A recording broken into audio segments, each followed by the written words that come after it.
like to inform everyone that today's webinar is being chaired by President C.A. Sanjeev Gupta ji, and coordinator for the today's webinar is study circle हमारे C.A. Arun Gupta ji, और technical aspect जैसा कि मैंने पहले बताया that is to be seen by C.A. Mohit Gupta ji. Friends, I feel delighted to name the speaker and my dear friend for today's webinar, C.A. Parikshit Agarwal ji, who will deliberate on the very topic of the day, Vivad Se Vishwas Scheme 2024. We are honored to have him with us today. His contribution to the professional world speaks for itself. We are looking forward to hear his insights. और परीक्षित जी, आपकी query session कैसा रहेगा? मैं kindly ask, query session आप as it is बीच में ही लेना चाहेंगे या after completion of total deliberation? Parikshit ji please, are you hearing me? नहीं, मुझे कोई इशू नहीं. अगर किसी की क्वेरी बीच में I am happy to take the in between also and at the query तो कर definitely I handle all those things. जी आपकी सर आवाज क्लियर नहीं है. है सर आप यू आर नॉट. आपकी आवाज लेट आ रही है सर, थोड़ी सी ना देर से आ रही है शायद. Might be some technical issue या कोई आपके नेटवर्क कट रही है आवाज. आपके नेटवर्क इशू लग रहा है सर. नेटवर्क इशू है. Before starting the today's deliberation by speaker sir, I request Mr. President sir to have welcome address to the speaker and to all the present sir. Sir. Thank you, Deepak ji. Dear professional colleague, good evening to all of you. Friends, after a very hectic and challenging September, where we tax professionals had to work against the clock to complete the tax audits and filing of ITR and ensuing Diwali season, we must be feeling relaxed. At the outset, I must wish you all a very happy Diwali. May God brings lot of happiness and prosperity to all of you.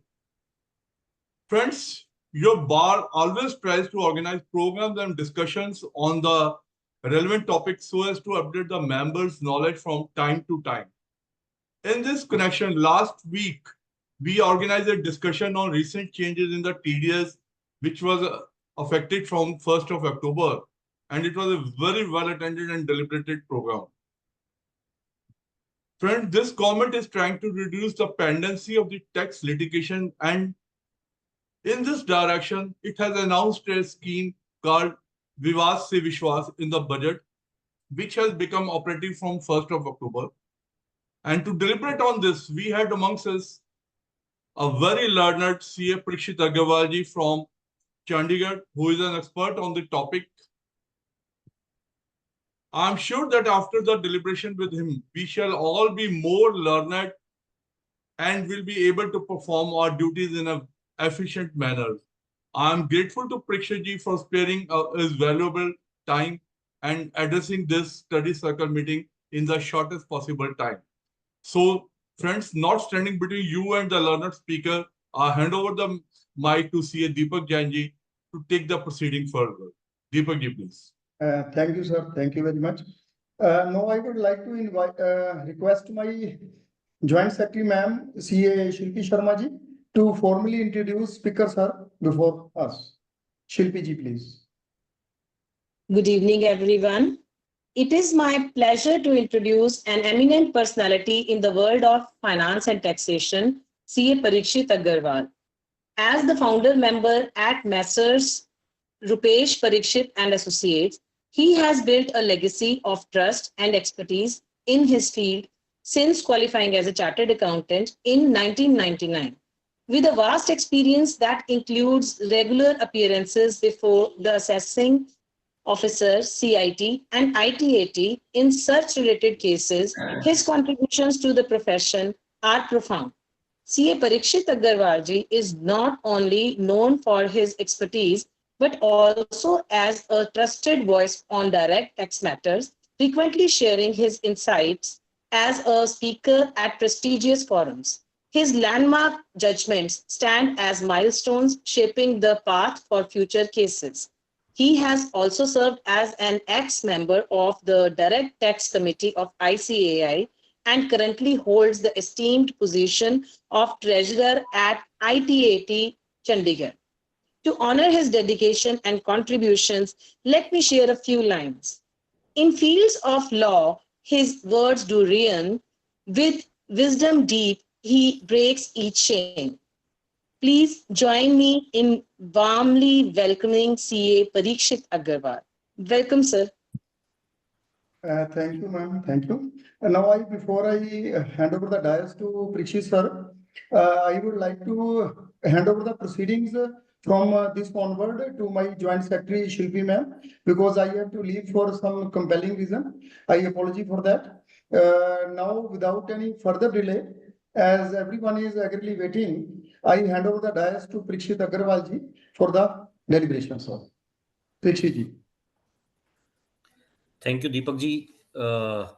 Respected my senior CA Sanjeev Gupta ji, President Direct Tax Bar Association Ludhiana, Arun Gupta ji, Madam Kavyansh ji, Mohit Gupta ji, Vice President Direct Tax Bar Association. I thank this opportunity that Direct Tax Bar Association Ludhiana has given to me in sharing my views on the recent Vivad Se Vishwas scheme 2024, which has been announced in this budget, and then the budget, when it was passed, it has now become an act. So I thank this Direct Tax Bar Association in providing me this opportunity. Now, starting with the topic of the day that has been assigned to me, Direct Tax Vivad Se Vishwas Scheme 2.0. The Direct Tax Vivad Se Vishwas Scheme 1 came in 2020, and due to COVID and all other factors which prevailed at that time, it continued for almost more than 1.5 years, or I would say 2 years.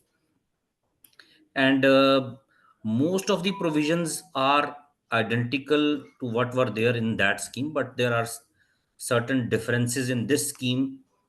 Some are minor differences, but some are very, very major differences in this scheme. So now I will start this deliberation, and if the participants have any query, I would feel very happy to answer those queries in between also, and at the end I would try to answer each and every query that has been raised. The members can raise their hands in case of any question. Yeah. Samiksha, can you please share the screen? Yeah.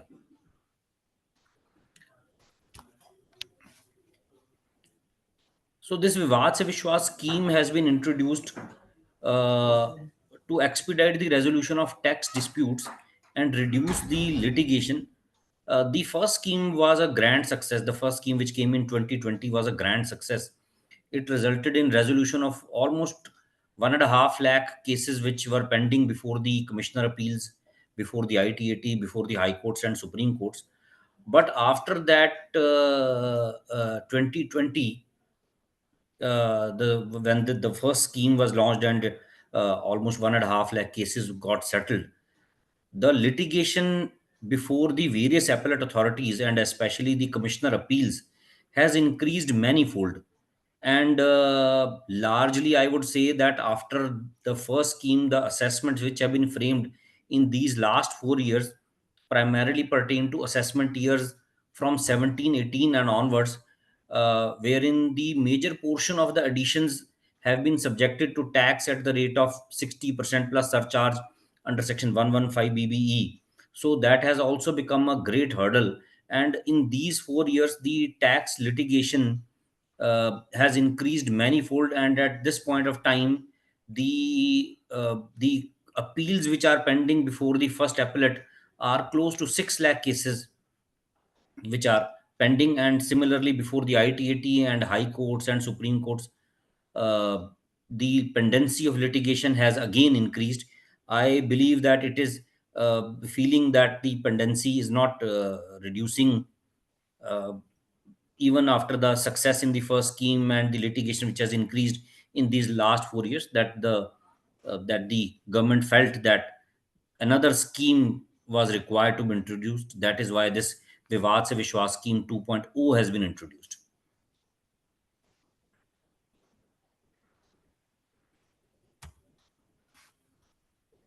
Now the coverage of the scheme, the four categories of assessees which have been made, which are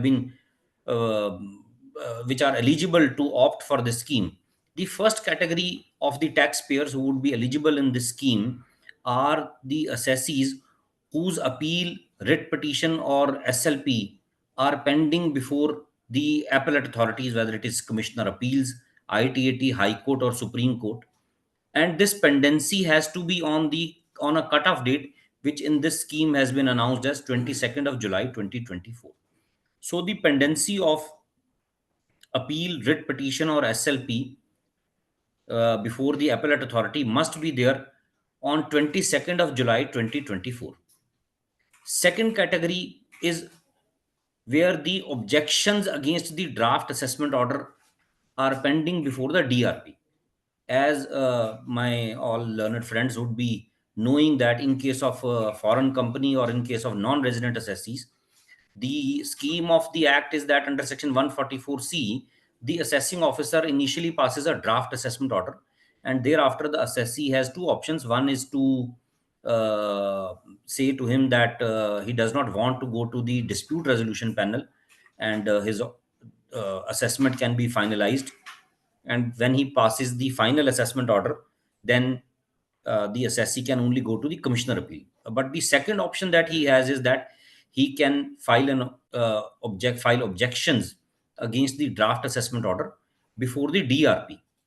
And in this scheme, if the assessee's objections are pending before the DRP on the cutoff date, which again is 22nd of July 24, then in those cases the assessee is eligible for the scheme.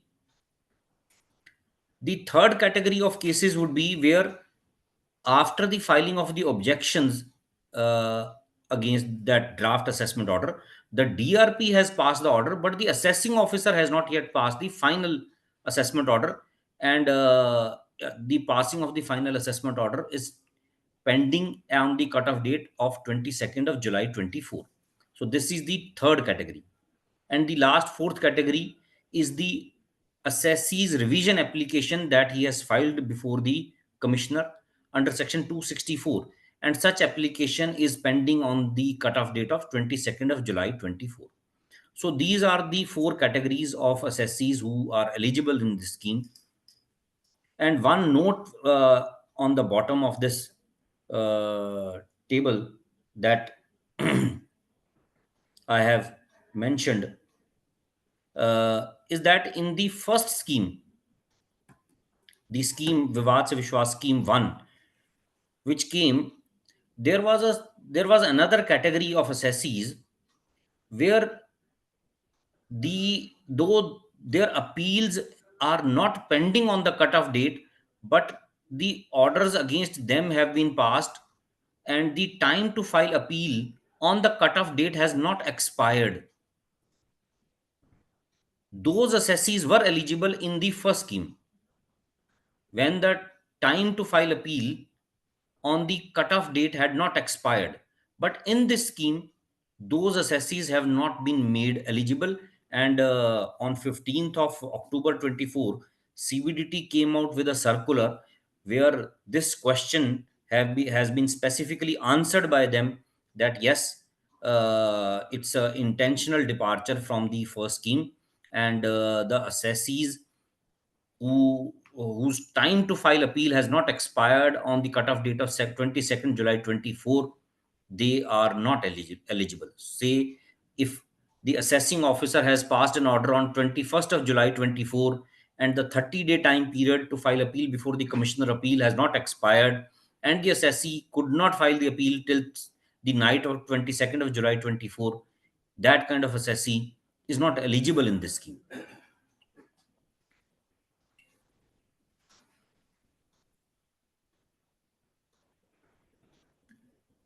Next is the manner of computation or disputed tax, interest, penalty, or fee how broadly the liability would be computed in this scheme. As we had just discussed, there would be four eligible assessees in this scheme. The first category would be appeal writ or SLP. In this for this category of assessee, he has to compute his tax liability only, only the tax payable if the decision of the appellate authority is to go against him. So that tax payable he has to pay while filing the application in this scheme. Second category, objections filed before DRP but no directions issued. In this case also, he would be liable to pay tax as if the variations which have been proposed by the assessing officer are confirmed by the DRP. Third category would be DRP directions issued but final assessment order awaited. Here also, he has to compute the tax payable as if the final assessment order has been passed by the DRP.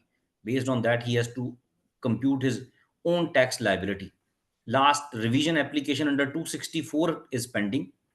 तो यहाँ पे भी उसको अपना tax payable calculate करना है as if application जो उसने कमिश्नर के सामने फाइल की है that has been rejected.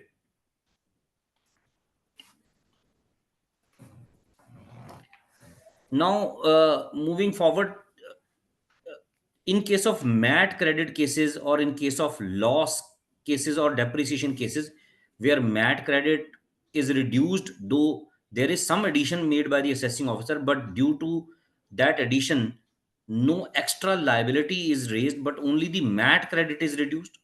Secondly, second category where though no tax liability is raised, but loss is only reduced. And third is no tax liability is raised, only depreciation is reduced. The claim of depreciation is reduced by the assessing officer. Here, in the scheme, two options have been given to the assessee. One is to carry forward the reduced tax credit, loss or depreciation. And in this category, he is not required to pay any further, just to opt for the scheme. And thereafter, he would be allowed only the reduced carry forward of tax credit, loss and depreciation. In the second option, if he wants to carry forward the increased MAT credit, loss or depreciation, then he has to pay the amount of differential tax liability on that particular amount of loss or depreciation, and no interest would be payable under the scheme. Penalty would be waived, and and he would then be allowed to carry forward the enhanced MAT credit or enhanced business loss or enhanced depreciation loss. Next is the disputed interest. Interest as determined under the provisions of the act, which is not charged or chargeable on the disputed tax, and an appeal has been filed in respect of such interest. बहुत सारे cases में सिर्फ interest की computation ही dispute में है, दो tax liability is not under challenge in that matter. Tax liability का कोई डिस्प्यूट नहीं है, सिर्फ इंटरेस्ट की कैलकुलेशन ही अंडर चैलेंज है, चाहे वो कमिश्नर अपील के पास है या आईटीएटी में है. तो वो उस टाइप के डिस्प्यूटेड इंटरेस्ट केसेस भी इस स्कीम में एलिजिबल हैं. आई विल डिस्कस कि उसमें क्या एलिजिबिलिटी है और कैसे उसमें कितना हमें पे करना है. सिमिलरली डिस्प्यूटेड पेनल्टी मैटर्स में भी, जहां पे क्वांटम या तो फाइनलिटी अटेन कर गया है या पेनल्टी इस तरह की है जिसका क्वांटम की एडिशन के साथ कोई डायरेक्ट कनेक्शन नहीं है, तो हर तरह की पेनल्टी भी इंडिपेंडेंटली इस स्कीम में एलिजिबल है अगर असेसी उसको ऑप्ट करना चाहता है. लास्ट कैटेगरी इज डिस्प्यूटेड फी. अब इनकम टैक्स एक्ट के बहुत सारे सेक्शंस में और कुछ नए सेक्शंस भी आ गए हैं जिनमें अब फीस भी चार्ज करने लग गए हैं. जैसे 234E में टीडीएस की रिटर्न लेट फाइल करने के लिए हमें 200 रुपीज पर डे की पेनल्टी या फीस चार्ज होती है. And secondly, income tax return late file करने के लिए भी 234F में फीस चार्ज की जाती है. तो इस अगर ये फीस जो चार्ज की है डिपार्टमेंट ने, ये भी अंडर चैलेंज है, तो किसी अपील के तहत ये हमने फाइल की हुई है, तो ये भी that kind of appeal is also eligible in this scheme. अब इस स्कीम में हमारी जो लायबिलिटी कंप्यूट होगी वो किस तरह से कंप्यूट होगी, तो इस through this table I would discuss that liability, क्या हमें पे करना होगा, क्या हमें इसमें बेनिफिट होगा इस स्कीम में। तो बिफोर कंप्यूटिंग द लायबिलिटी, इस स्कीम में इन्होंने असेसीज को 2 कैटेगरीज में डिवाइड कर दिया है। एक कैटेगरी का नाम इन्होंने ओल्ड एपेलेंट दिया है और एक कैटेगरी को न्यू एपेलेंट दिया है। ओल्ड एपेलेंट जो असेसीज हैं वो बहुत स्पेसिफिक असेसीज हैं, जो वो असेसीज जिनकी अपील 31 जनवरी 2020, ये डेट वो है जब विवाद से विश्वास स्कीम 1 की कट ऑफ डेट थी। ये 31 जनवरी 2020 को जिन असेसीज की अपील पेंडिंग थी और 22 जुलाई 2024 जो ये कट ऑफ डेट है, इस दिन भी उनकी अपील पेंडिंग है और ये पेंडेंसी सेम फोरम पे है। से 31 जनवरी 2020 को एक असेसी की अपील कमिश्नर अपील के पास पेंडिंग थी और अब जो विवाद से विश्वास 2 की कट ऑफ डेट जो 22 जुलाई 2024 है, इसमें भी उसकी अपील सेम कमिश्नर अपील के पास ही अभी पेंडिंग है, या पहले भी आईटीएटी के पास ही पेंडिंग थी और वही अपील अभी भी आईटीएटी के पास ही पेंडिंग चल रही है इन 4 सालों में भी। तो उस असेसी को इन्होंने ओल्ड एपेलेंट का नाम दिया है। उसके अलावा जो भी असेसी हैं, चाहे उन्होंने अपील ही पहली बार 31 जनवरी 20 के बाद फाइल की, या अपील एक फोरम पे 31 जनवरी 20 को पेंडिंग थी और अब 22 जुलाई 2024 को डिफरेंट फोरम के पास पहुंच चुकी है, तो ये दोनों कैटेगरी के असेसीज न्यू एपेलेंट कैटेगरी में फॉल करेंगे। तो ये ओल्ड और न्यू एपेलेंट का 2 कैटेगरीज दे दी। तो ओल्ड एपेलेंट असेसीज अगर स्कीम में ऑप्ट करेंगे, उनको थोड़ा सा एक्स्ट्रा पे करना है स्कीम में, और न्यू एपेलेंट्स को कुछ कम पे करना है। इस तरह से इन्होंने इनको इन असेसीज को 2 कैटेगरीज में इस पर्पस के लिए डिवाइड किया है।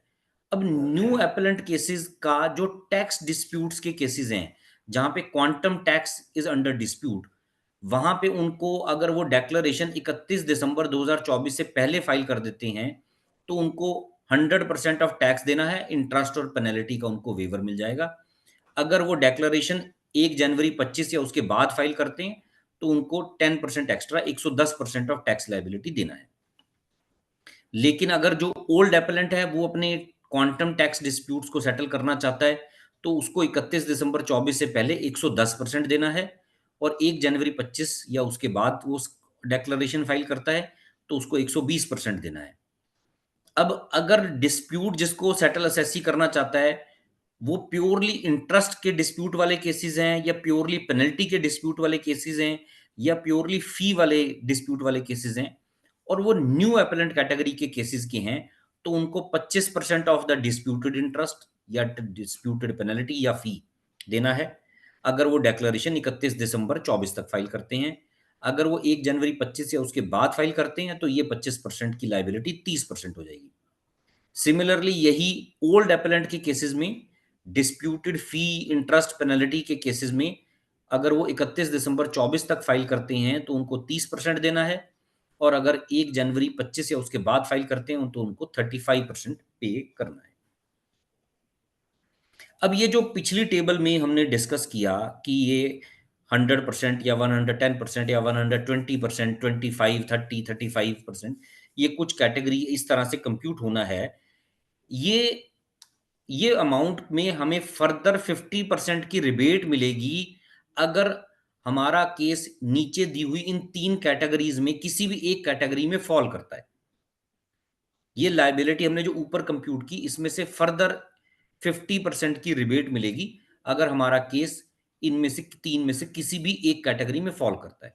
फर्स्ट कैटेगरी, अगर ये अपील इनकम टैक्स डिपार्टमेंट ने फाइल की हुई है, तो डिपार्टमेंट की अपील पेंडिंग है, तो हमें ऊपर कंप्यूट की हुई लायबिलिटी का सिर्फ 50% ही पे करना है, balance would be waived. Second category कि अगर अपील हमारी कमिश्नर अपील के पास पेंडिंग है या ऑब्जेक्शन बिफोर डीआरपी पेंडिंग है, और उस पर्टिकुलर इशू के ऊपर असेसी के अपने केस में आईटीएटी ने उसको फेवरेबल डिसीजन दिया हुआ है, और वो डिसीजन आईटीएटी का हाई कोर्ट या सुप्रीम कोर्ट से रिवर्स नहीं हुआ है, तो उस पर्टिकुलर इशू के ऊपर असेसी को सिर्फ 50% देना है। 50% की रिबेट इसमें उसको मिलेगी। अब इस जो हमने पहली कैटेगरी इसमें 50% रिबेट में डिस्कस की, वो तो डिपार्टमेंट की एंटायर अपील की बात है तो अगर डिपार्टमेंट की अपील है तो उसमें 50% देना है। लेकिन अगर असेसी की अपील कमिश्नर अपील के पास पेंडिंग है और उसमें कोई ऐसा इशू है जिसमें असेसी के अपने खुद के केस में किसी पिछले पुराने साल में आईटीएटी ने उसकी फेवर में डिसीजन दिया हुआ है, तो उस पर्टिकुलर इशू पे उसको 50% देना है।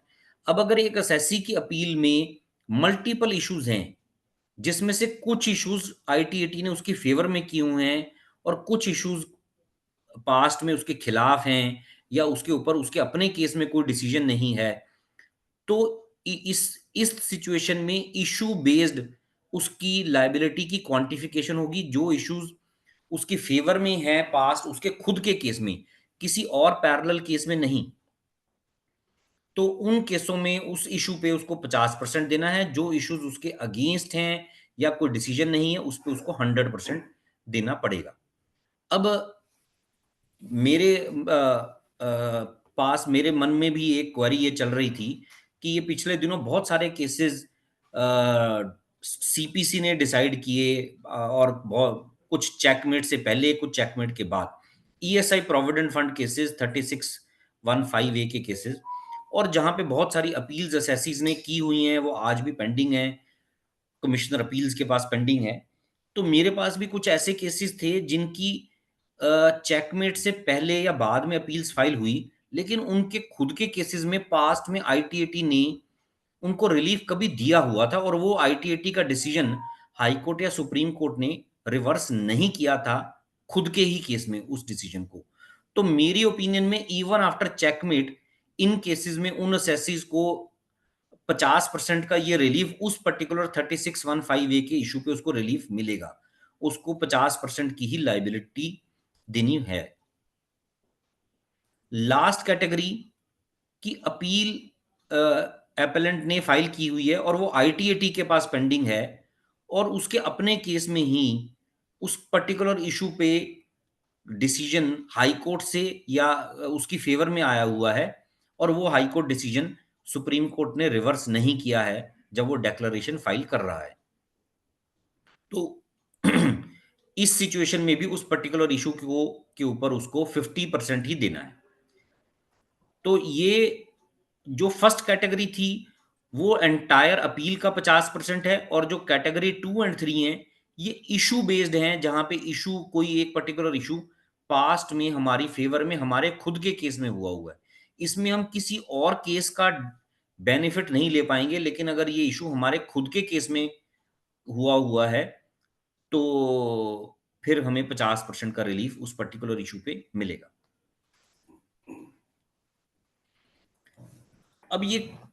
अभी हमने कुछ एलिजिबिलिटीज को डिस्कस किया कि कौन से असेसीज एलिजिबल हैं। अब इस स्लाइड में कुछ असेसीज जिनको इस स्कीम में इनएलिजिबल करार कर दिया गया है, exclusions under the scheme, cases जहां पे प्रोसीडिंग्स अंडर 153A और 153C initiated on the basis of search under section 132। जिन केसेस में 153A या 153C में असेसमेंट हुई हैं बेस्ड ऑन सर्च अंडर 132, वो केसेस इस स्कीम में एंटायरली इनएलिजिबल हैं। Search year second category, search year की असेसमेंट 143(3) या 144 या 147 में हुई है तो वो केसेस भी इस स्कीम में इनएलिजिबल हैं। थर्ड कैटेगरी, जहां पे किसी पर्टिकुलर असेसमेंट ईयर के लिए असेसी की प्रोसिक्यूशन इंस्टीट्यूट हो चुकी है, तो यहां पे वो असेसी एंटायरली इनएलिजिबल नहीं है, असेसी का वो वाला पर्टिकुलर असेसमेंट ईयर इनएलिजिबल होगा। से हमारी जो प्रोसिक्यूशन है वो इंस्टीट्यूट हो चुकी है फॉर असेसमेंट ईयर 16-17, तो मैं सिर्फ 16-17 के लिए इनएलिजिबल हूं, बट फॉर अदर ईयर्स ये असेसी एलिजिबल होगा। अब undisclosed income from a foreign source या undisclosed asset located outside India, इस तरह के डिस्प्यूट्स वाले केसेस अगर कोई पेंडिंग है ये स्कीम में एलिजिबल हैं। DTAA के तहत कोई अगर इंफॉर्मेशन बाहर से आई है और उसके बेस पे असेसी की असेसमेंट या रीअसेसमेंट हुई है तो वो इनएलिजिबल हैं।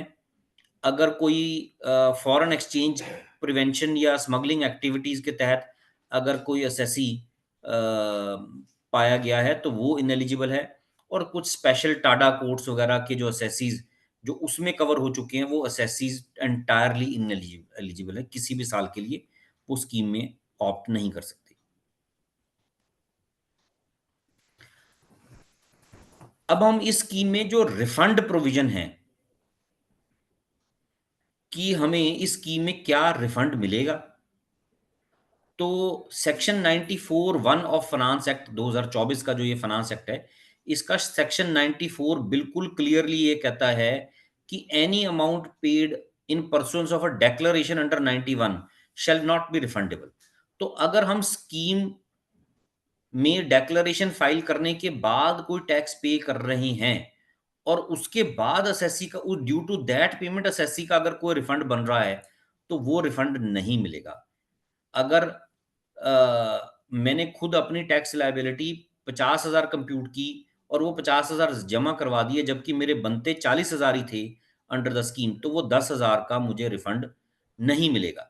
लेकिन अगर मैंने स्कीम के आने से पहले under the normal income tax provisions अगर कोई टैक्स जमा करवा रखा है तो और स्कीम में मेरी लायबिलिटी काफ़ी रिड्यूस हो रही है और उस टैक्स पेमेंट जो मैंने पहले से की हुई थी उसको एडजस्ट करने के बाद अगर मेरा कोई रिफंड बन रहा है तो उसका रिफंड मुझे स्कीम में मिलेगा। लेकिन इस ये वाला रिफंड जो सेकंड कैटेगरी का जो डिपार्टमेंट कह रहा है कि हम देंगे इस स्कीम में, उसके ऊपर डिपार्टमेंट किसी भी तरह का इंटरेस्ट हमें नहीं देगा। 244A का इंटरेस्ट या किसी भी तरह का इंटरेस्ट इसमें असेसी को नहीं मिलेगा।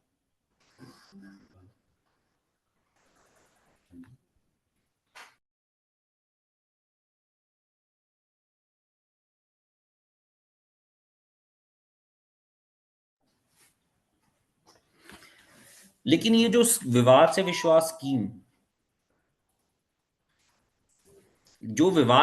स्कीम 1 थी, उसमें एक डिस्प्यूट बड़ा टिपिकल, और मेरे पास भी काफी सारे केसेस हैं, हम सबके पास ऐसी सिचुएशंस डेफिनेटली होंगी जहां पे असेसीज ने विवाद से विश्वास स्कीम 1 में एप्लीकेशन फाइल की, असेसी का रिफंड बना, डिपार्टमेंट ने सर्टिफिकेट भी इशू कर दिया प्रिंसिपल सीआईटी ने कि अंडर फॉर्म 5 कि आपका ये रिफंड हमने डिटरमिन कर दिया, लेकिन वो रिफंड आज तक भी असेसीज को नहीं मिला।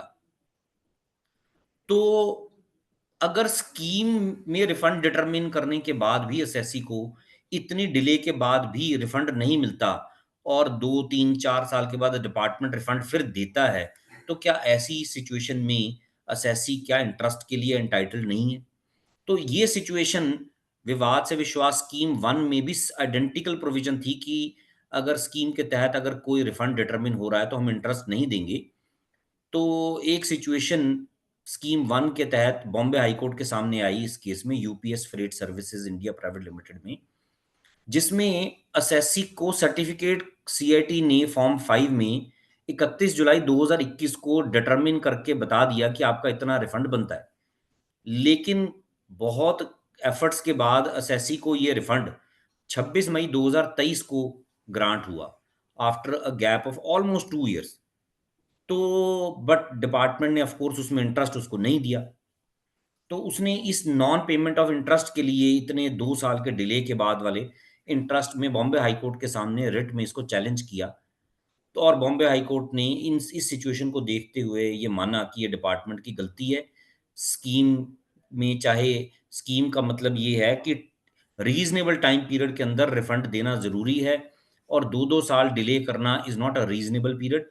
तो बॉम्बे हाई कोर्ट डायरेक्टेड कि ये 2 साल का जो डिले डिपार्टमेंट ने किया है इसमें 6% पर एनम के रेट से अंडर सेक्शन 244A में जो रेट प्रेस्क्राइब्ड है उसमें एसएससी को इंटरेस्ट डिपार्टमेंट को देना होगा।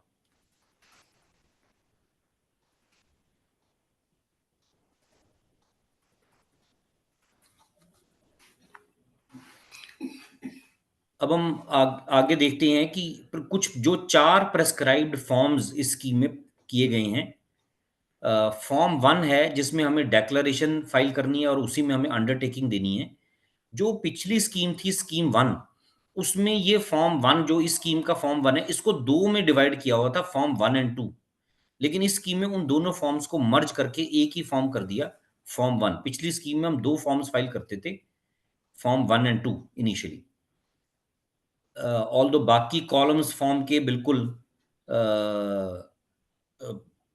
सेम है। दूसरा फॉर्म है फॉर्म 2, जिसमें डिपार्टमेंट का जो प्रिंसिपल सीआईटी हैं वो हमें सर्टिफिकेट इशू करेंगे इन फॉर्म 2। ये पिछली स्कीम में ये फॉर्म 2 जो है ये फॉर्म 3 होता था, इसको अब एक एक स्टेप डाउन करके फॉर्म 2 कर दिया है। तो असेसी की डेक्लेरेशन फाइल करने के विद इन 15 डेज जो डेजिग्नेटेड अथॉरिटी जो सीआईटी हैं वो फॉर्म 2 में हमें इंटीमेट करेंगे कि उनकी असेसी की डेक्लेरेशन एक्सेप्ट कर ली गई है या नहीं की गई है और कितना अमाउंट असेसी को पे करना है। फिर ये फॉर्म 2 में हमें ये सर्टिफिकेट्स जो सीआईटी साहब ने इशू किया है, उसके बाद विद इन 15 डेज असेसी को फॉर्म 3 में इंटीमेट करना है कि मैंने जो टैक्स पेएबल स्कीम के अंडर बन रहा था मैंने वो पे कर दिया, और उसका रेलिवेंट प्रूफ या उसके पर्टिकुलर्स मुझे फॉर्म 3 में भरने हैं। और साथ में ये प्रूफ भी फर्निश करना है कि मैंने अपनी अपील विड्रॉ कर ली है, अपनी रिट विड्रॉ कर लिया या एसएलपी विड्रॉ कर ली है। और ये फॉर्म 3 भी मुझे 15 डेज के अंदर अंदर फाइल करना है। जब फॉर्म 2 जिस दिन मुझे रिसीव हुआ उसके 15 डेज के अंदर अंदर मुझे फाइल करना है। ये मेरे एप्लीकेशन, ये मेरा फॉर्म 3 फाइल करने के बाद जो है प्रिंसिपल सीआईटी एक फाइनल ऑर्डर पास करेगा इन फॉर्म 4, और इस फॉर्म 4 के फाइल करने से ही ये स्कीम में मेरा अपील का, मेरे लिटिगेशन का डिपार्टमेंट के साथ क्लोजर हो जाएगा, जो मैं क्लोजर इस स्कीम के तहत चाहता था। तो ये फॉर्म 4 फाइनल है। पिछली स्कीम में ये फॉर्म 4 जो है वो पिछली स्कीम का फॉर्म 5 था, जो इस स्कीम का फॉर्म 3 है वो पिछली स्कीम में फॉर्म 4 था, जो इस स्कीम का फॉर्म 2 है वो पिछली स्कीम में फॉर्म 3 था, और जो फॉर्म 1 इस स्कीम का है वो पिछली बार 2 पार्ट्स में डिवाइडेड था, फॉर्म 1 एंड 2। अब ये same procedure for making declaration and payment की हम पहले डेक्लेरेशन और उसके पर्टिकुलर्स देंगे। स्टेप 2 में हम जो है time and manner of payment है, और थर्ड में इसका इम्पैक्ट क्या है डेक्लेरेशन का, पेमेंट कर देने का और पेंडिंग लिटिगेशन के ऊपर, कि मोमेंट ये डेक्लेरेशन और पेमेंट वगैरह ये फॉर्म 4 सब कुछ हो जाएगा तो पेंडिंग लिटिगेशन क्लोज हो जाएंगी, और दोनों पार्टीज, डिपार्टमेंट भी और एसएससी भी, इस जो ये पेंडिंग अपील थी इसके बेसिस के ऊपर कोई फर्दर एक्शन कुछ भी आगे इसको नहीं बढ़ा पाएगा। तो अब ये जो डेक्लेरेशन है इसमें हमें जो भी उसके रेलिवेंट कॉलम्स हैं उनको भरना है, और ब्रॉडली एक कॉलम जो इम्पोर्टेंट है कि हम उसमें एक अंडरटेकिंग दे रहे हैं कि जैसे ही ये स्कीम का क्लोजर होगा तो मैं इस स्कीम के तहत फ्यूचर में कभी भी कोई भी राइट, डायरेक्ट या इनडायरेक्ट, या कोई भी रेमेडी इन इस टैक्स एरियर्स के लिए कोई अदर रेमेडी भी अवेल करने नहीं करूंगा। ये अंडरटेकिंग हमें फॉर्म 1 में देनी है। अब ये कुछ पर्टिकुलर सिचुएशंस में ये डीम किया जाएगा इस स्कीम में कि डेक्लेरेशन एज इफ ये कभी की ही नहीं है एसएससी ने।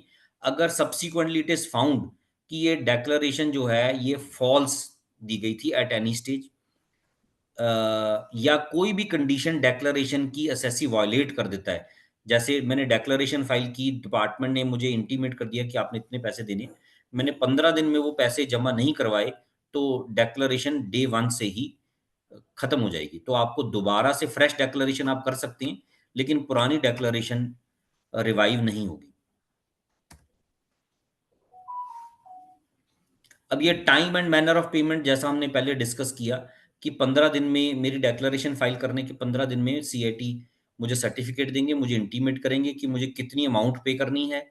उसके 15 दिन के अंदर अंदर मैं उस अमाउंट को पे कर दूंगा और अपनी अपील को विड्रॉ कर लूंगा, और एटलीस्ट अपील विड्रॉल की एप्लीकेशन जरूर फाइल कर दूंगा, और वो एप्लीकेशन जो मैंने फाइल की है उसकी कॉपी भी मैं फॉर्म 3 के साथ अटैच करके फॉर्म 3 को मैं अपलोड कर दूंगा। अब डेक्लेरेशन फाइल करने का और पेमेंट कर देने का पेंडिंग लिटिगेशन के ऊपर क्या इम्पैक्ट होगा, जैसे ही मैंने डेक्लरेशन कर दी, पेमेंट कर दी, मुझे सर्टिफिकेट इशू हो गया, तो ये deemed withdrawal of pending appeal है अप टू ITAT।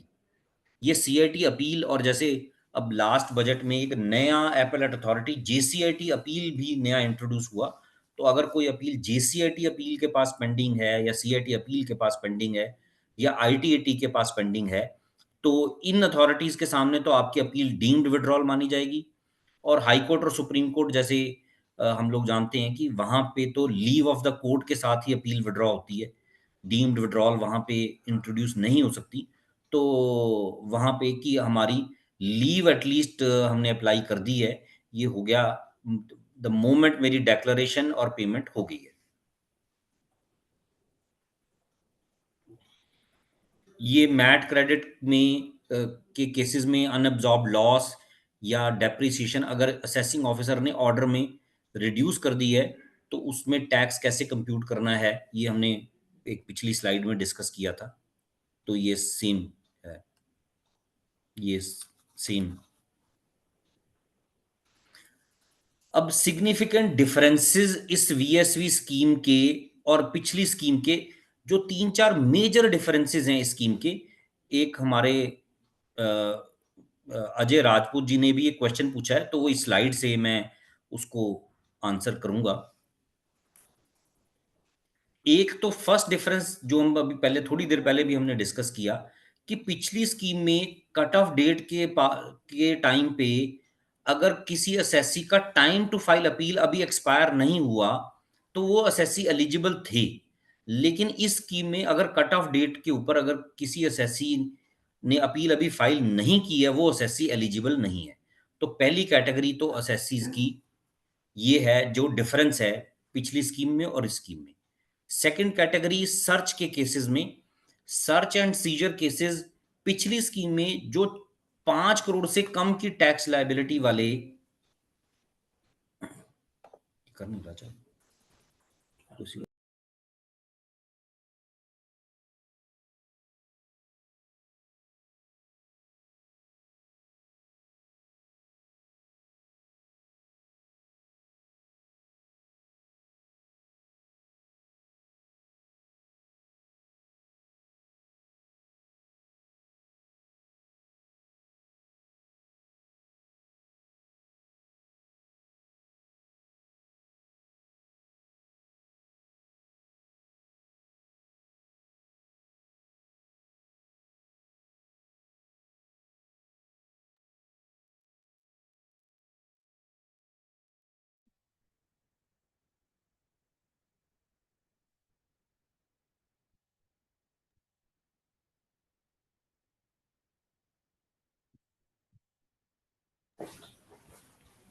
परीक्षित जी, हाँ any जी, issue?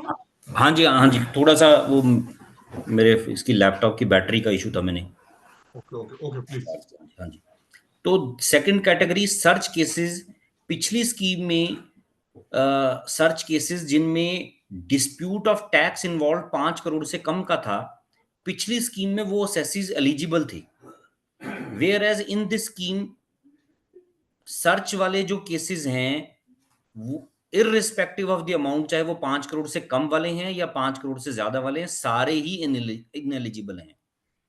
तो ये सेकंड डिफरेंस जो पिछली स्कीम में और इसमें था। थर्ड कैटेगरी, जहां पे पिछली स्कीम में सर्च ईयर 143(3) या 144 में हुआ था, तो वो एसएससीज इनएलिजिबल थे। Whereas in this scheme इन्होंने एक सेक्शन 147 भी ऐड कर दिया। ये बाद में इन्होंने सर्कुलर से इस 147 की एडिशन को एक्सप्लेन किया कि ये 147 का पर्पस जो 2021 के बाद की सर्चेज हैं उनमें 147 ही इन्वोक हो रहा है, क्योंकि 2021 के बाद 153A और 153C खत्म हो गया। तो जो 2021 के बाद की सर्चेज हैं उनमें असेसमेंट ही अंडर 143(3) या 147 में हो रही है, तो इसलिए इन्होंने इसको 147 को इंसर्ट किया। और लास्ट कैटेगरी, लास्ट स्कीम में जहां पे कोई अपील, रिट या SLP पेंडिंग है against an order of settlement commission, वो पिछली स्कीम में इनएलिजिबल थे। सेटलमेंट कमीशन के ऑर्डर के अगेंस्ट चाहे असेसी की या डिपार्टमेंट की अपील, रिट या एसएलपी पेंडिंग है, वो असेसीज पिछली स्कीम में इनएलिजिबल थे। इस स्कीम में ऐसी कोई एक्सक्लूजन प्रेस्क्राइब नहीं की इन्होंने। तो मीनिंग देयर बाय कि इस तरह के असेसीज सेटलमेंट कमीशन के ऑर्डर के बाद भी अगर कोई अपील, रिट वगैरह अगर कोई पेंडिंग है, तो due to absence of any exclusion in this scheme वो असेसीज एलिजिबल हैं।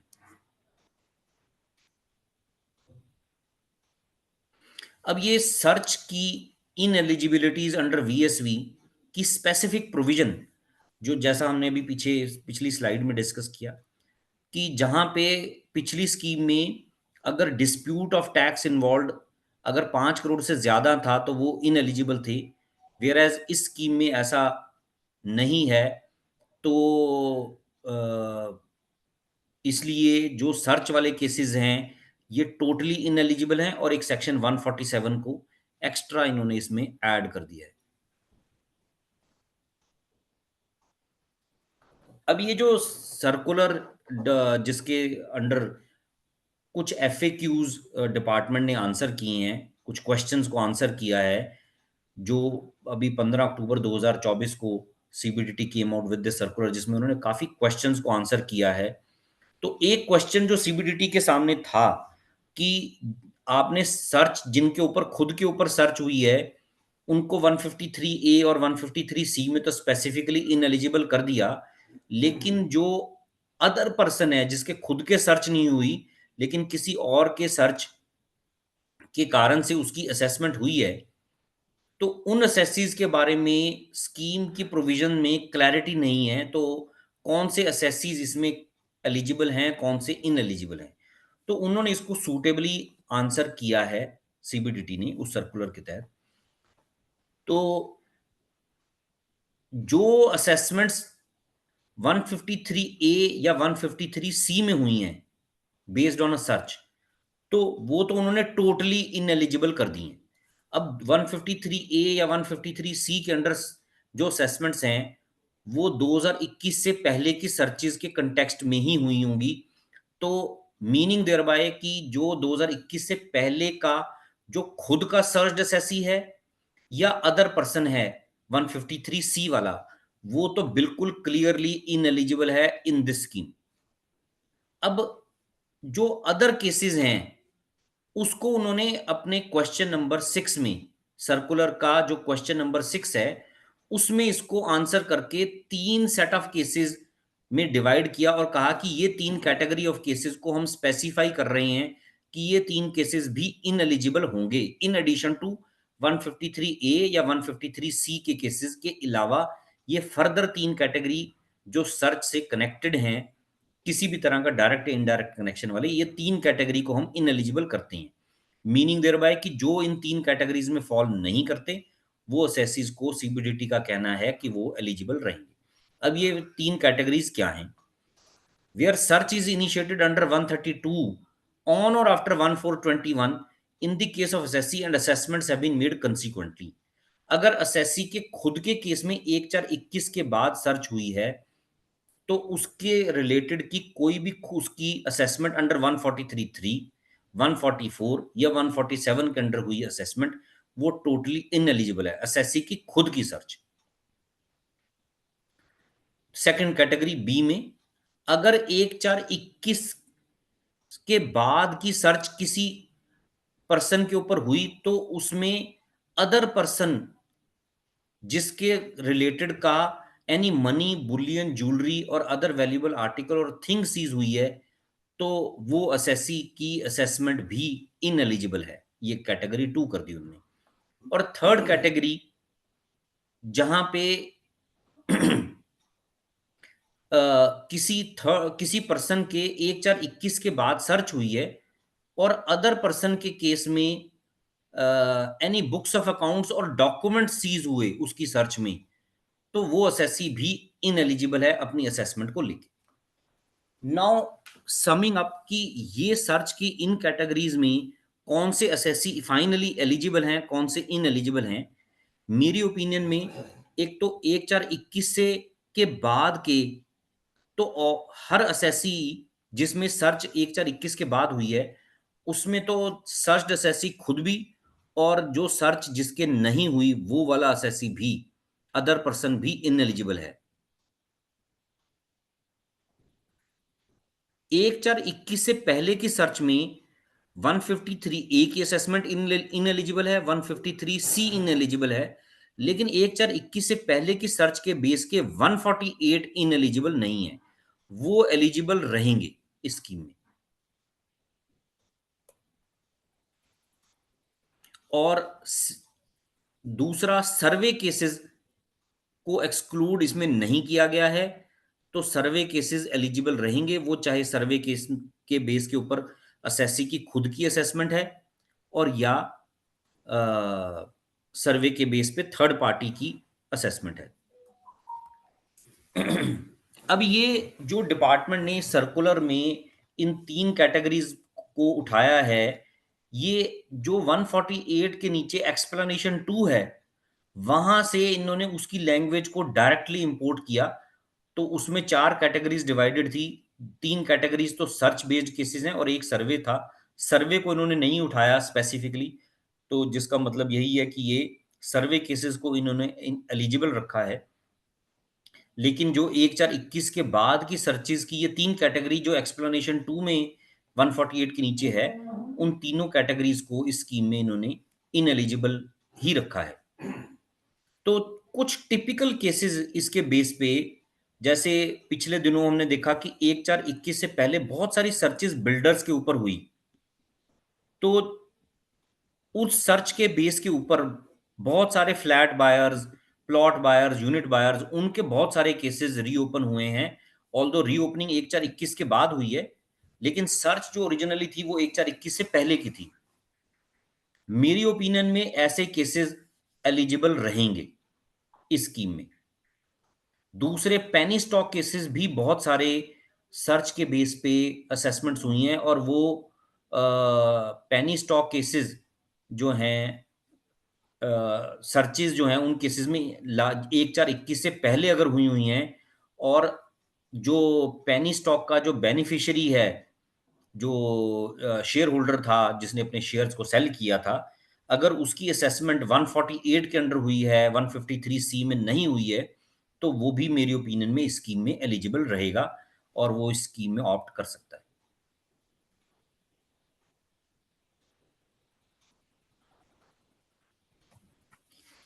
अब कुछ क्वेश्चंस जो मैंने अपनी अंडरस्टैंडिंग के हिसाब से, या जो अभी रीसेंट सीबीडीटी सर्कुलर आया, या पिछली स्कीम के एक्सपीरियंसेस या लिटिगेशंस को देखते हुए कुछ क्वेश्चंस तो मैंने खुद फ्रेम किए, तो मैंने इनको आंसर किया है। ऑफ कोर्स इसके बियॉन्ड डेफिनेटली जब हम एक दूसरे से इंटरेक्ट करते हैं, जो सिचुएशंस मैंने एनकाउंटर नहीं की, लेकिन आपके सामने वैसी सिचुएशंस आई, तो अगर जो भी आप क्वेरीज इसके बियॉन्ड रेज करेंगे, definitely I will try to answer those questions also.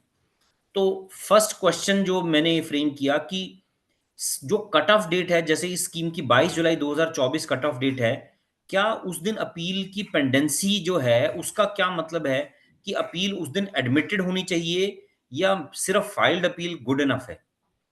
तो वैसे इस सर्कुलर में भी उन्होंने आंसर कर दिया और पिछली स्कीम में भी इसको आंसर सूटेबली किया हुआ था कि अपील की पेंडेंसी का मतलब अपील की फाइलिंग ही इनफ है, अपील की एडमिशन होना कोई जरूरी नहीं है।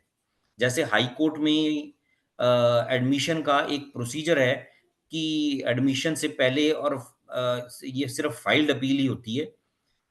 एडमिशन एक इम्पॉर्टेंट स्टेज है, तो लेकिन हाई कोर्ट में भी अगर आपकी मियरली अपील फाइल्ड है, चाहे अभी वो एडमिट नहीं हुई है, तो भी वो इस स्कीम में एलिजिबल है।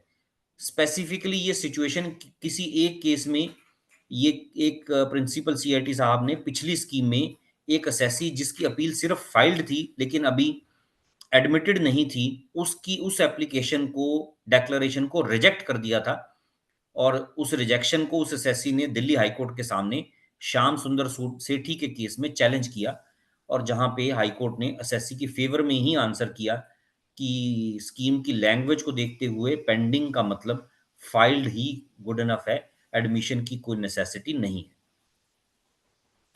सेकंड क्वेश्चन की what if interest is disputed by the assessee but assessed tax is not disputed by him, can he make a declaration under the scheme? हम बहुत सारे केसेस में असेसी की कुछ एडिशन कर दी गई, वो एडिशन से अग्रीव नहीं है, उसकी कोई भी ग्राउंड ऑफ अपील एडिशन के ऊपर नहीं है, लेकिन जिस जो इंटरेस्ट उसको चार्ज किया गया है, उसने अपनी ग्राउंड ऑफ अपील में इंटरेस्ट की कॉम्पुटेशन को, इंटरेस्ट के चार्ज करने के तरीके को, इंटरेस्ट के रेट को, इंटरेस्ट के पीरियड को, किसी भी कारण से उसने इंटरेस्ट की लेविएबिलिटी को चैलेंज किया हुआ है, तो क्या 143(3) के पास्ड ऑर्डर के बेस पे, जहां पे इंटरेस्ट ही अंडर डिस्प्यूट है, क्या स्पेसिफिकली इस सिचुएशन में भी एसएससी डेक्लेरेशन फाइल कर सकता है? मेरी ओपिनियन में हाँ, ऐसी सिचुएशन में भी एसएससी डेक्लेरेशन फाइल कर सकता है, और जहां पे सिर्फ इंटरेस्ट ही अंडर डिस्प्यूट है, तो वहां पे उसको 25% या 30% या 35%, जैसा भी उसका रेट में फॉल करता है, उसको उस अमाउंट का वही पैसा जमा कराना होगा।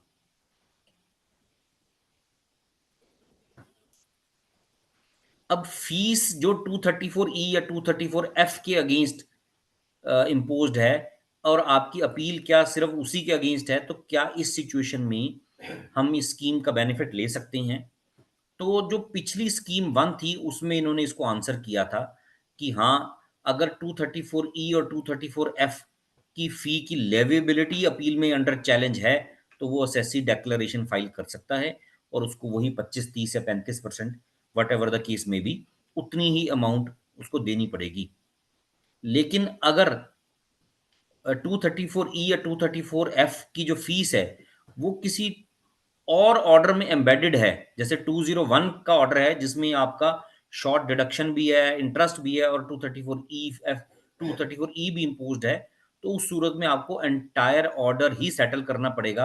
आप पार्शियल सेटलमेंट सिर्फ 234E के लिए नहीं कर सकते।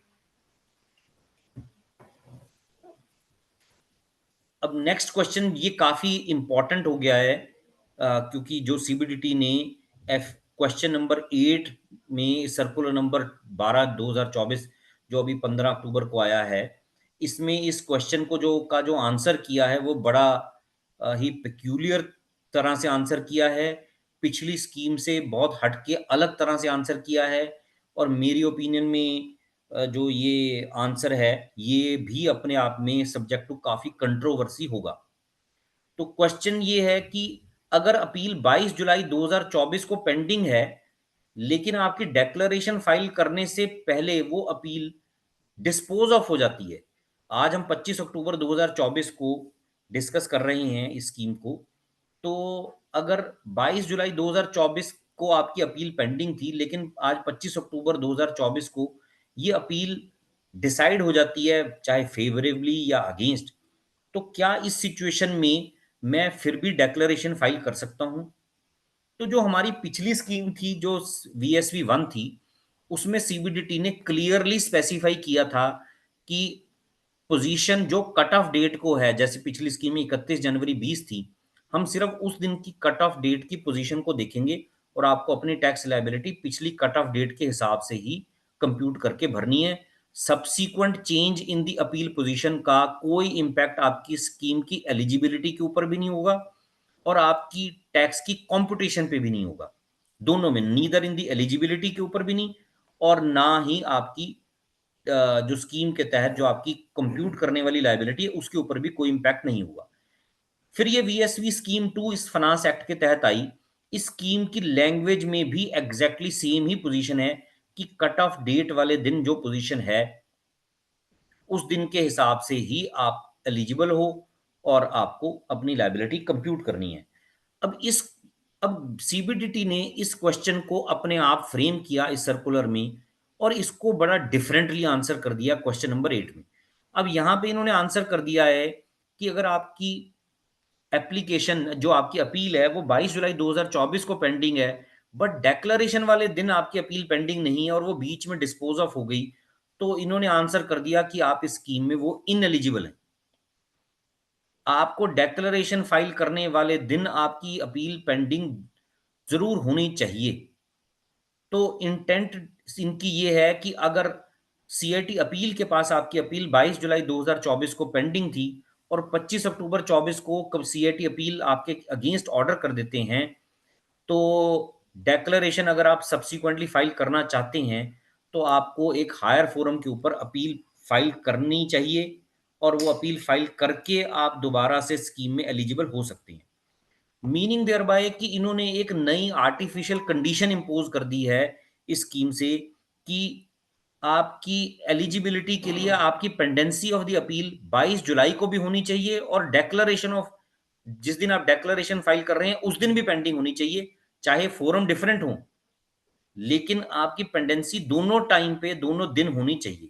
अब ये एक आर्टिफिशियल कंडीशन जो इन्होंने इंट्रोड्यूस की है through this CBDT circular number 12, ये मेरी ओपिनियन में ये जो एक एडिशनल कंडीशन की इंपोजिशन है ये मेरी ओपिनियन में गलत है और जब ये स्कीम का पार्ट नहीं है तो ये डेफिनेटली गलत है।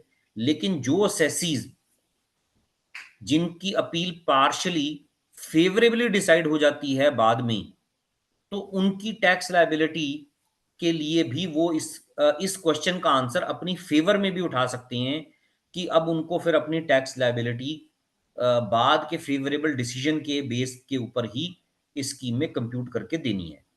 तो इन माय ओपिनियन इन दिनों में जो जैसे ये स्कीम 31 दिसंबर या उसके बाद भी एक्स्ट्रा के साथ ओपन है, तो हम सबको जो भी हमारी अपील्स 22 जुलाई को पेंडिंग थी उनको फेवरेबली या अगेंस्ट डिसाइड जिनमें भी हमें लगता है कि हम इस स्कीम में ऑप्ट कर सकते हैं, तो डेक्लरेशन फाइल करने से पहले एक लास्ट सिंसियर एफर्ट उन अपील्स को डिसाइड करने के लिए जरूर करना चाहिए। अगर वो अपील्स फेवरेबली डिसाइड हो जाती हैं तो फिर उस सिचुएशन में मेरी ओपिनियन में इस जैसा आंसर इन्होंने इस क्वेश्चन को किया है फिर भी हम ऑप्ट करना चाहते हैं तो 50% ही देना होगा। अगर कोई पार्शियल अपील्स फेवरेबली अगेंस्ट हो जाती हैं तो जो इश्यूज फेवरेबली डिसाइड हो गए उनके लिए हमें कुछ भी जमा कराने की जरूरत नहीं है, जो अगेंस्ट हो गए उनकी अपील फाइल करके और हम डेक्लरेशन में सिर्फ उन इश्यूज के ऊपर ही स्कीम में अपने आप को ऑप्ट कर सकते हैं। तो मेरी ओपिनियन में ये एक लास्ट सिंसियर एफर्ट जिन केसेस में हमें लगता है कि हमें डेक्लरेशन फाइल करनी है तो उनमें भी एक एफर्ट अपील को डिसाइड करने के लिए करना चाहिए। Next question, can a taxpayer settle penalty appeal while continuing to litigate the associated quantum appeal? तो ये भी इन्होंने इस सर्कुलर में आंसर कर दिया कि अगर आप क्वांटम अपील को कंटिन्यू करना चाहते हैं लेकिन पेनल्टी अपील भी आपकी सेपरेटली पेंडिंग है जो उस क्वांटम के साथ ऑफ कोर्स कनेक्टेड है, तो जैसे कंसीलमेंट की पेनल्टी वाली अपील, तो आप उसके लिए स्कीम में ऑप्ट नहीं कर सकते। आपको पेनल्टी अपील के लिए को सेटल कराने के लिए क्वांटम अपील को सेटल कराना पड़ेगा। उससे क्वांटम अपील आपकी ऑटोमेटिकली ही सेटल हो जाएगी, लेकिन मियरली फॉर पेनल्टी अपील आप सेटलमेंट नहीं कर सकते। लेकिन जो पेनल्टी अपील्स क्वांटम के साथ डायरेक्टली कनेक्टेड नहीं है, जैसे 271 capital B audit report time पे ना फाइल करने के लिए, नॉन अपीयरेंस की 271 बी की पेनल्टी है, 271F रिटर्न लेट फाइल करने की पेनल्टी है, तो ये पेनल्टीज भी असेसमेंट ऑर्डर में इनिशिएटेड होती हैं और सब्सिक्वेंटली लगती हैं। तो अगर वो असेसमेंट ऑर्डर क्वांटम का अंडर चैलेंज है लेकिन उस पेनल्टी का क्वांटम की ग्राउंड्स ऑफ अपील के साथ कोई डायरेक्ट कनेक्शन नहीं है, तो वो वाली पेनल्टी अपील्स को आप इंडिपेंडेंटली सेटल कर सकते हैं क्वांटम अपील को लिटिगेशन को कंटिन्यू रखते हुए भी।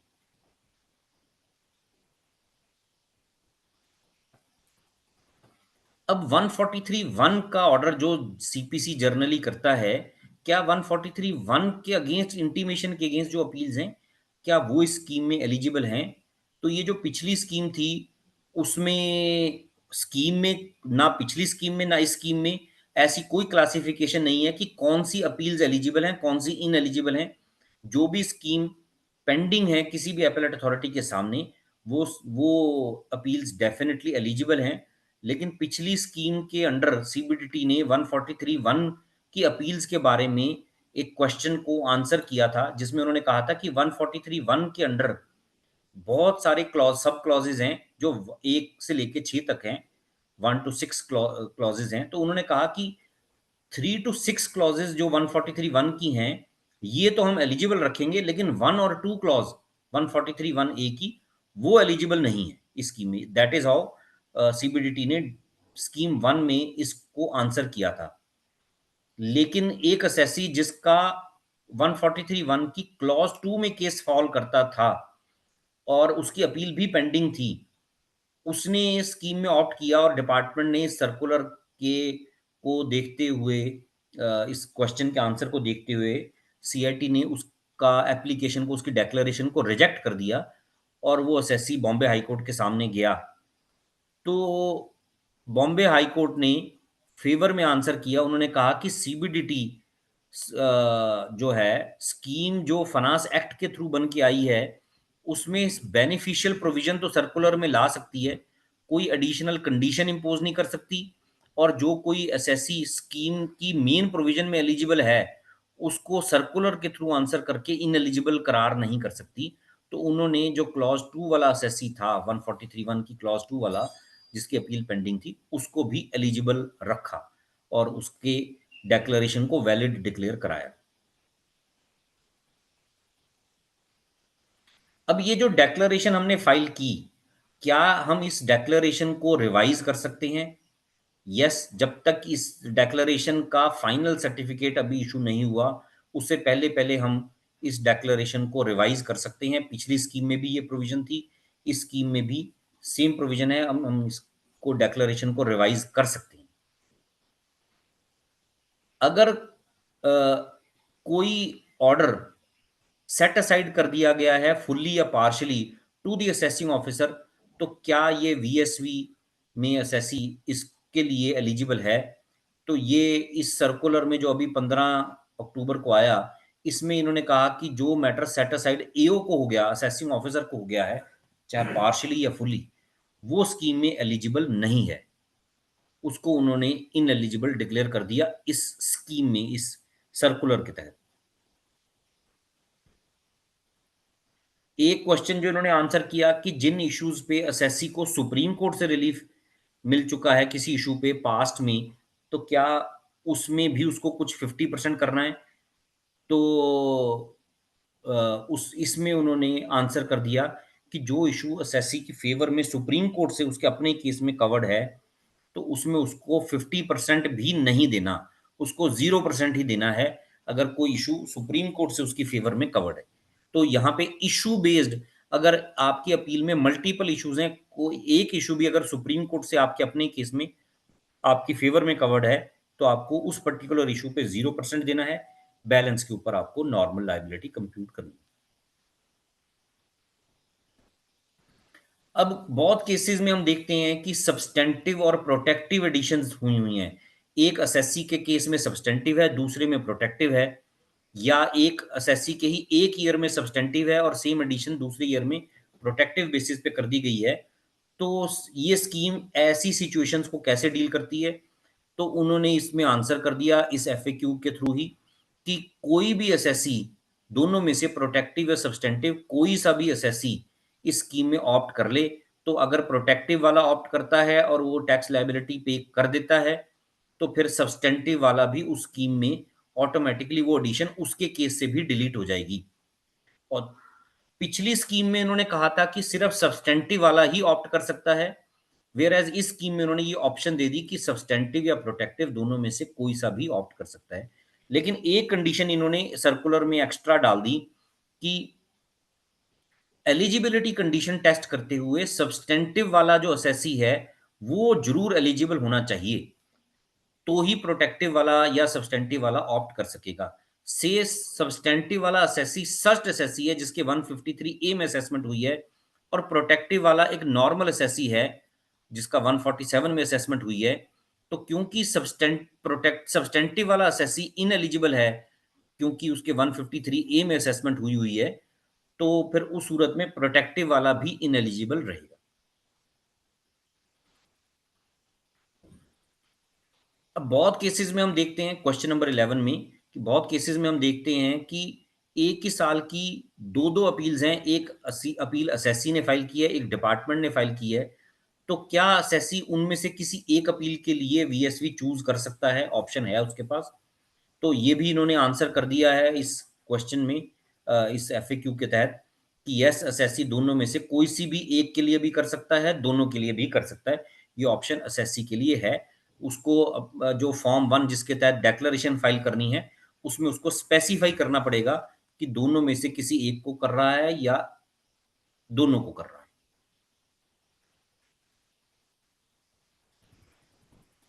अब delay in deposit of TDS या टीसीएस के केसेस क्या ये भी कवर्ड होंगे? तो ये भी इन्होंने आंसर कर दिया कि यस, टीडीएस टीसीएस के जो डिले केसेस हैं ये भी स्कीम में एलिजिबल होंगे।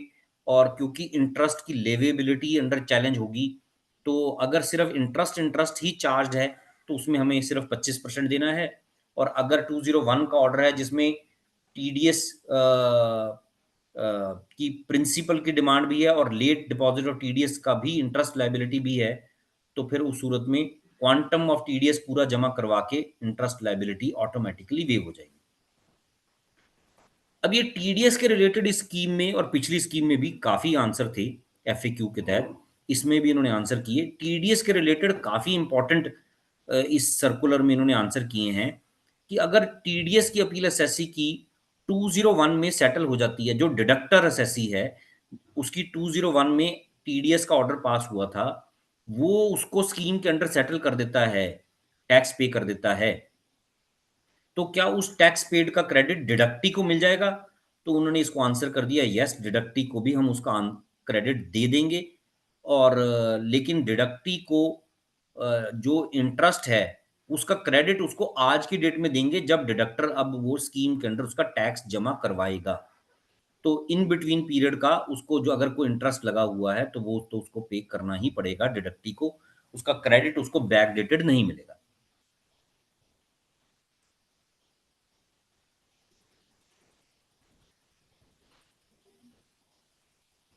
अब अगर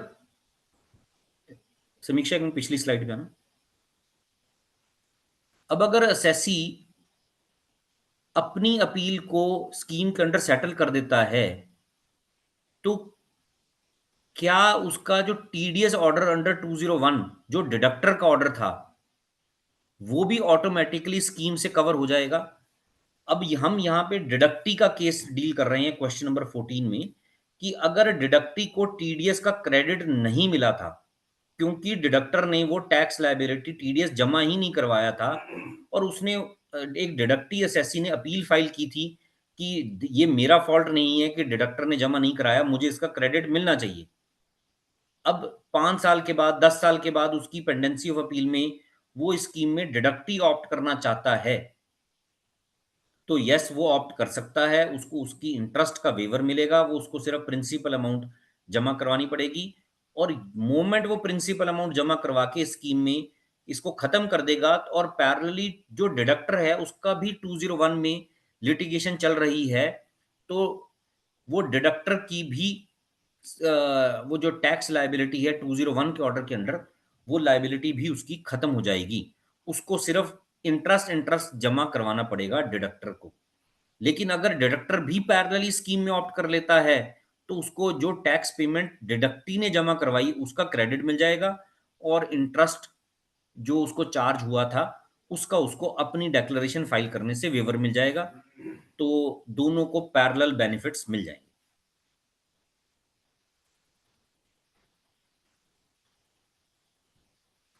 अब अगर असेसी अपनी TDS liability as deductor of TDS scheme में, जैसे 201 में ऑर्डर पास्ड है, उसमें इस स्कीम में ऑप्ट कर लेता है, तो अगर उसकी पैरेलली 143(3) में 40A(I) या 40A(IA) में भी डिसअलाउंस हुई है, तो 201 के ऑर्डर में का स्कीम में बेनिफिट लेने से क्या ऑटोमेटिकली 40A(IA) की लायबिलिटी भी खत्म हो जाएगी? इसको भी इन्होंने क्वेश्चन नंबर 22 में आंसर कर दिया सर्कुलर में कि यस, मोमेंट वो 201 के ऑर्डर में स्कीम में ऑप्ट कर लेता है और टैक्स अमाउंट जमा करवा देता है तो 40A(IA) में की हुई डिसअलाउंस भी ऑटोमेटिकली डिलीट हो जाएगी। और अगर उसकी भी अपील पेंडिंग है और वो 40A(IA) वाली अपील को भी स्कीम में ऑप्ट कराना चाहता है, तो फिर ये 40A(IA) वाले का एक्स्ट्रा टैक्स उसको नहीं जमा कराना पड़ेगा। अगर उस क्वांटम की अपील में उसके 4 इश्यूज हैं तो 40 AIA वाला उसको कोई टैक्स नहीं जमा करवाना, बैलेंस 3 इश्यूज के ऊपर उसको स्कीम में टैक्स पे करना पड़ेगा।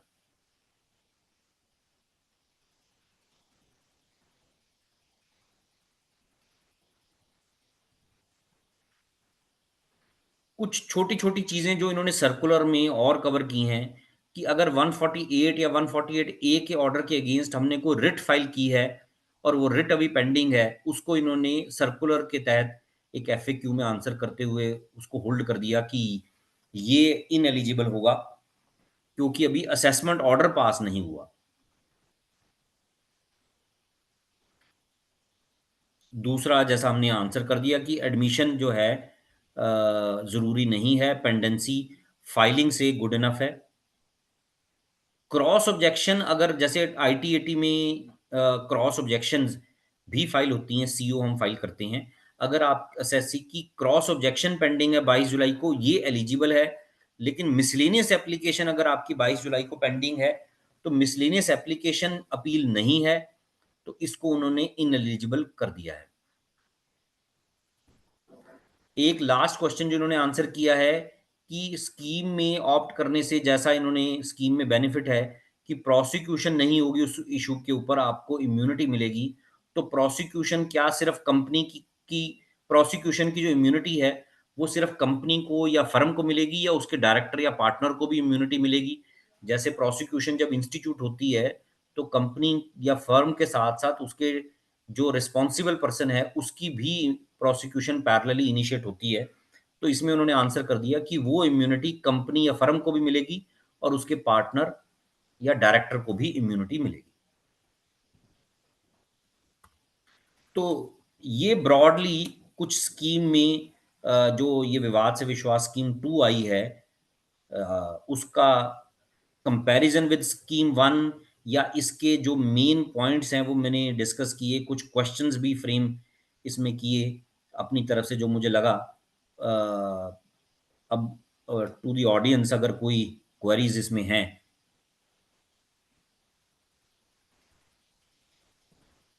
मेंबर्स अगर किसी की क्वेरी है you can unmute.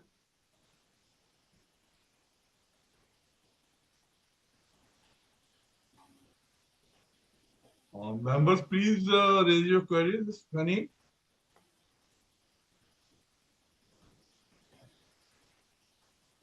Arun ji kindly unmute. हाँ जी, ये अरुण जी क्वेरी कोई मेंबर की लग नहीं रही, देखो।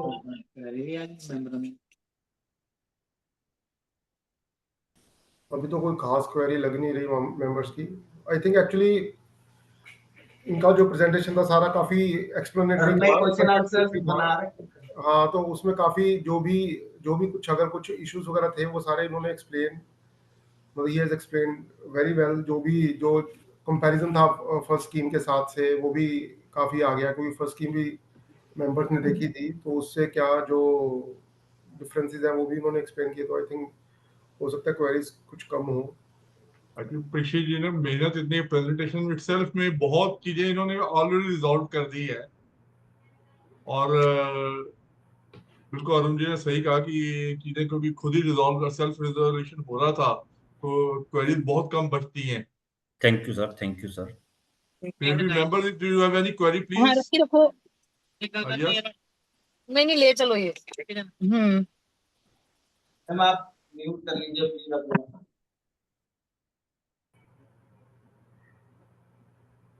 हेलो। हाँ जी प्लीज। क्या?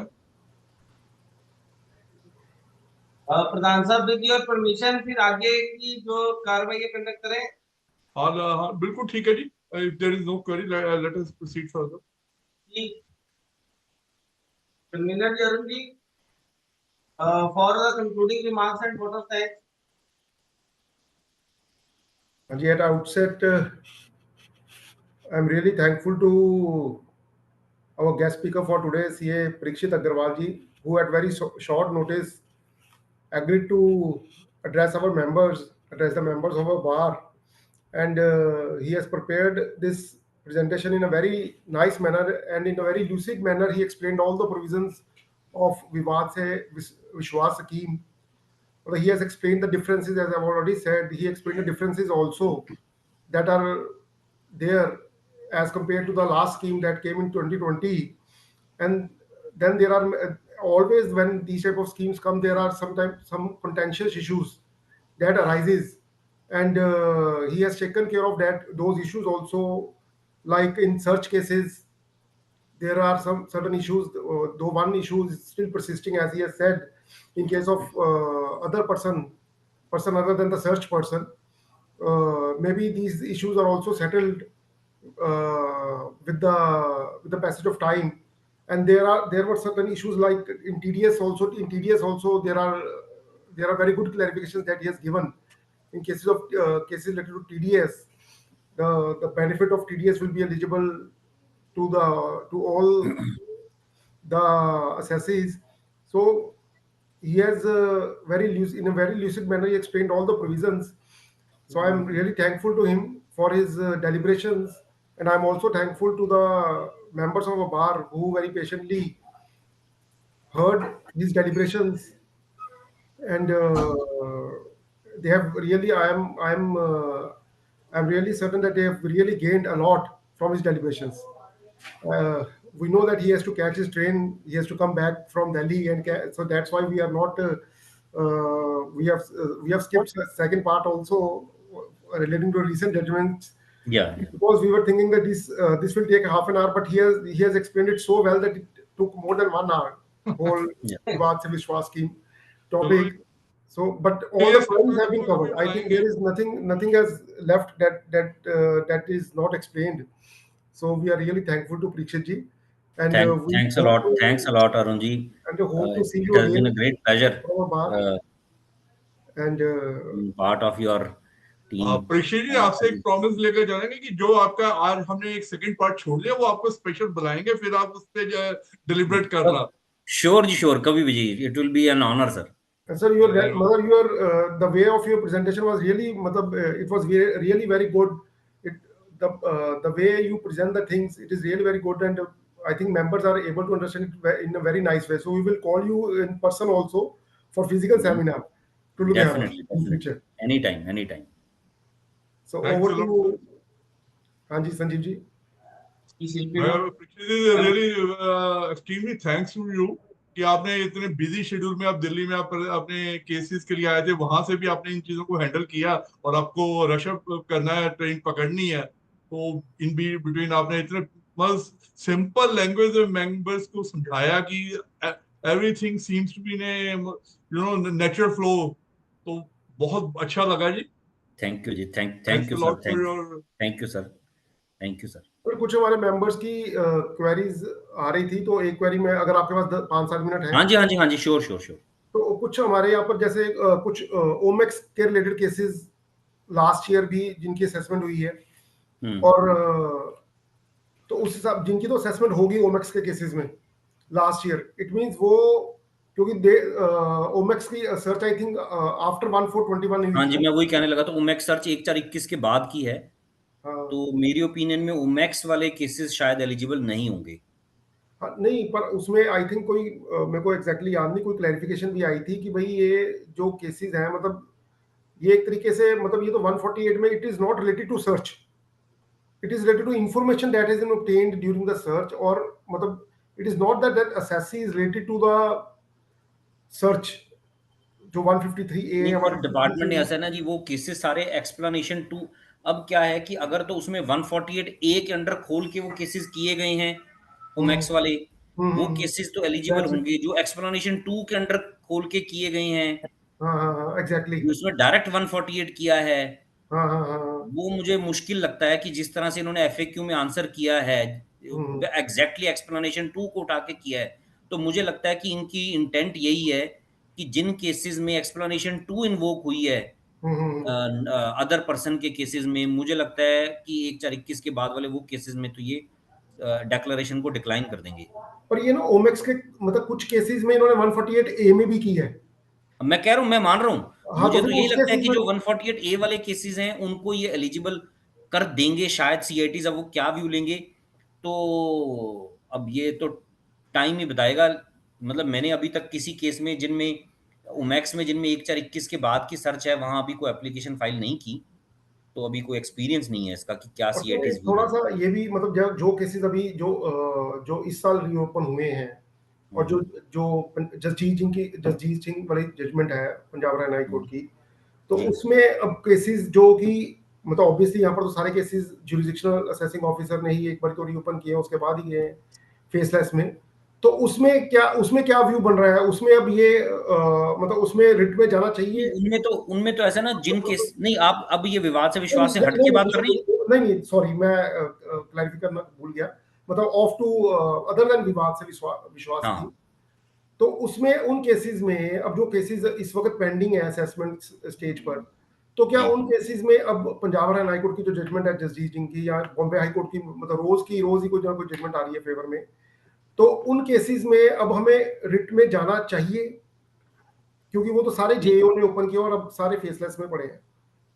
नहीं जाना चाहिए डेफिनेटली। कि वैसे देखो, जो बॉम्बे हाई कोर्ट का डिसीजन, हेक्सावेयर का डिसीजन है वो या सुप्रीम कोर्ट में तेलंगाना हाई है। कोर्ट का डिसीजन है, वो सब सुप्रीम कोर्ट में लगे हैं। 19 नवंबर को उसकी नेक्स्ट डेट है। ओके।